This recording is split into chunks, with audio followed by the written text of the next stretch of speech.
সবাই ভালো থাকো, সুস্থ থাকো। কিন্তু ভেতরে তো ঠাকুর দেখাতে পারলাম না, বাইরে থেকে যেটুকু পারছি দেখাচ্ছি, দেখে নাও।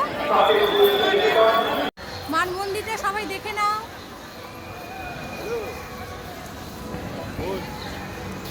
এটা ফুড প্লাজা, এখান থেকে ব্রেকফাস্ট আপনারা করতে পারবেন। এটা নতুন হয়েছে ফুড প্লাজা।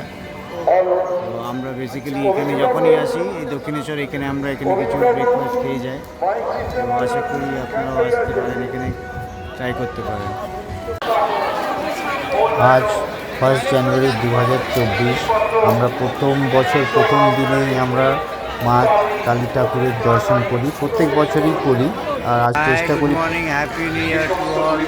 আজকে আমরা দক্ষিণেশ্বরে এসেছি। দক্ষিণেশ্বর তো ভিডিও করা যায় না, কিন্তু এটা আপনার বাইরে থেকে দেখাচ্ছে মায়ের মন্দির পেছনটা দেখতে পারেন।